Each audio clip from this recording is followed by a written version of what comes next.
Hey, what's up everybody? I'm doing a quick little video game unboxing. Got a couple of video game related items in the mail today, and I thought, I'm home and chilling. It'd be fun to do a little unboxing of both of them.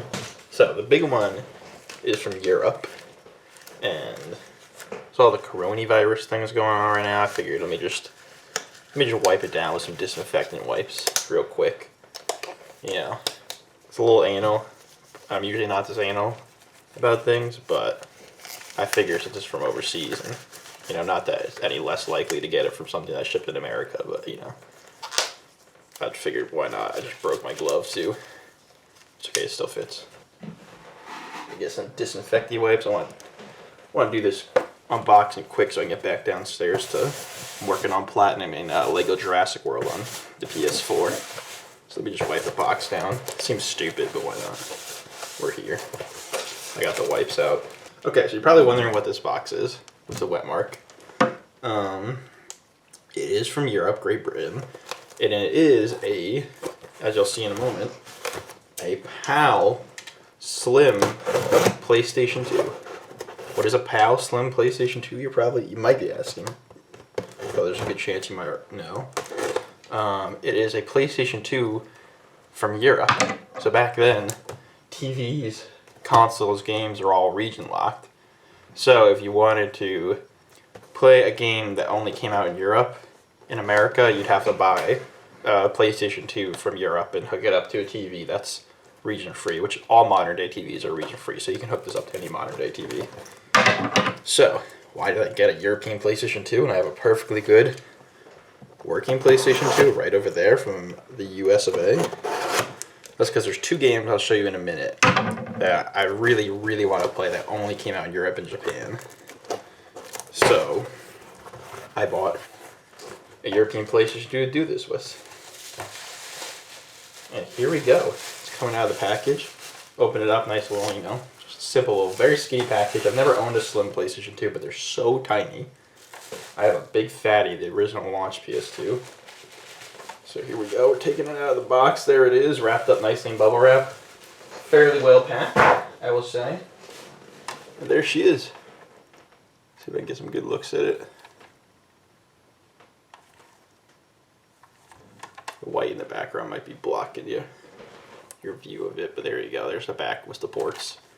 Oh, it's got different power adapters, so I might have to figure that out. I was very much anticipating it having the same power adapter as the regular PS2, like the other one I have. So that's something I'll have to figure out. But let me just give this a wipe down real quick. Fucking why not wipe everything down? Alright, so that's done. We're safe. Okay, so here it is all cleaned off. I just showed you it. It is in good looking shape. It's supposed to be working. It just doesn't come with any cables. Unfortunately. So I'm going to have to buy some because I did not anticipate this using different cables than the other PS2. This is a manually open tray. Press this eject button. Kind of just flops open. Not like robotic automatic like the original PS2. Saves money if you do this. They did this with the PS3 Super Slim. I remember my friend back in the day had one of these, and I was always like, whoa, it opens from the top. That's so crazy. Controller slots. Memory card slots. Probably can't even see them. Disc tray. Back with the ports. So there you go. That's it. That's all there is to it on the PS2 Slim. So why did I get a European PS2? For these, baby. The only two European games I own, probably the only two I'm going to get. I'm a huge Earth Defense Force fan. And me and my friend Kieran are really into the franchise. We started playing it back in the day. 360, Earth Defense Force 2017. I was in my local Blockbuster.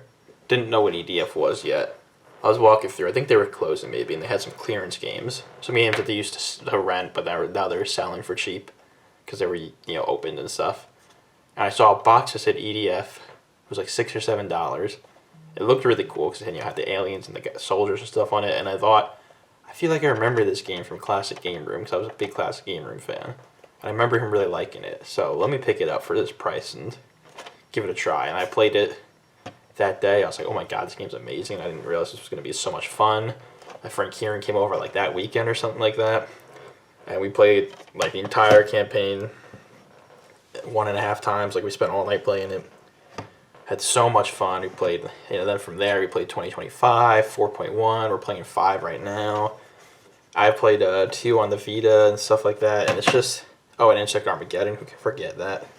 Nice little spin-off, and it's such a franchise that means a lot to me because it's so fun. It's something me and my best friend can do to, like, fell in love with together, and it's very niche, so it's like something not a lot of people are into, but I'm into, which makes it that much more special.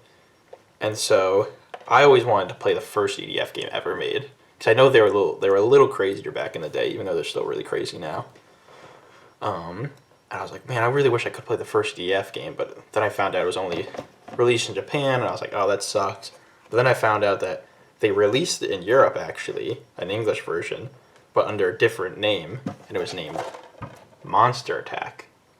Probably to help it sell better, because I feel like Monster Attack is a name that'll grab the attention of kids in the game section versus Earth Defense Force, which might go right over their heads. But Monster Attack is like, that just sounds like something young boys would like, and I do. So, so this is just, I've always wanted to play the first one, so this is an opportunity to see where the franchise began. I could play that with Kieran next time he comes over, once I get this PS2 hooked up. And then this one I'm actually even more interested in. It's called Global Defense Force Tactics. So before they went EDF, they went and released it as Global Defense Force instead of Earth Defense Force. Not really sure why. But the only of its kind, a strategy tactics game in the Earth Defense Force universe, which just sounds fascinating to me. I really want to play that. This is one I really want to play with Kieran because I feel like he'd be like, what the fuck too, and we might actually end up having a lot of fun fucking around with it. So this is why these games are why I got the PS2. May seem silly, but EDF means a lot to me, so I am very happy to hopefully be able to play these games, which are almost the same size as the system. Pretty crazy. Okay, so that's the PAL PS2. Quick side note, I made this whole huge long video on this topic and this PS2 unboxing a while back, and it was a different PlayStation 2. Right here. I made this whole unboxing about it. I tried to hook it up to the TV. I went through this long story about what EDF means to me and all this stuff. You just got the quick version. And then after, I just found it just doesn't work. Found out during the video that it doesn't work. So I ordered an adapter and some different cables to see if I can get it to work better. Tried other cables. Nothing worked. I tried so many different things. I just came to the determination that it's just broken. So I contacted the seller. I was like, your shit's broken. You lied. He was like, damn, all right, here's your money back. But he never asked for it to be returned.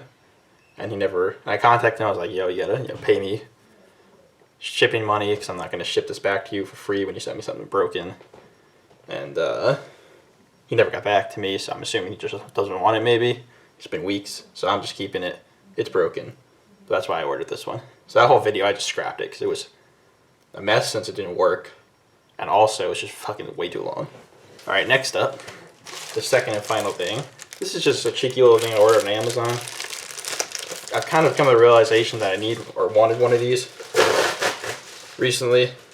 And I didn't realize how inexpensive they were, so I just went for it. And that's a charging dock for the Nintendo Switch controllers. So this baby right here can charge up to 4 Joy-Cons or 2 Joy-Cons and 1 Pro Controller. I have 4 Joy-Cons and a Pro Controller. And it's just inconvenient sometimes because, one, if I want to charge my Pro Controller, I gotta plug it into the console, which where it is in my setup right now is kind of annoying. It's not like terrible, but this will definitely be more convenient. And you more so the Joy-Cons, because I always have one pair in for the most part, but then when I want to switch the other pair, or I want to grab them and take them to a friend's place and I haven't used them in a while, they're always, the battery just drains over time, even if you're not using them, and they end up being dead. So, which is always inconvenient. So the fact that I don't have to put them on my Switch, the dead ones, put my Switch in the dock, and wait for them to charge up, I can just put them on this thing and charge them. It's going to be rather convenient, I hope. So here we got a USB-C cable that came with it. Let me untwist it. Comes in 3 different colors, black, blue, and red. Alright, so here we got a USB.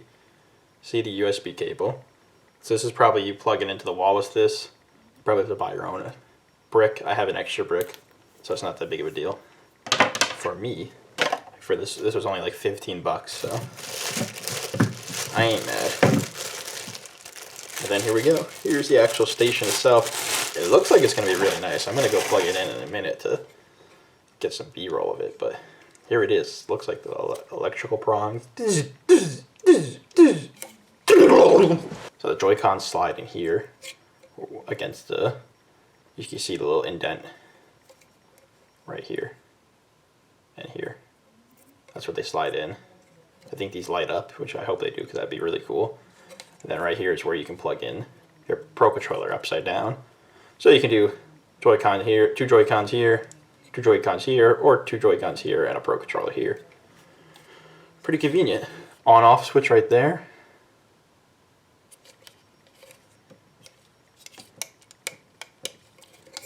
This is where you plug in the USB-C on the back. Very simple. Again, simple, inexpensive, so. Alright, that's my little unboxing. My 2 gaming items, a PAL PlayStation 2 Slim, and a Joy-Con / Pro Controller charging station for the Nintendo Switch. Hope you enjoyed this little video. I always like to do unboxings, they're like my favorite thing to do, so. You'll probably see more of them if I get other stuff to unbox, but thank you for watching, liking, commenting, subscribing. Check out some other videos, and have a good one.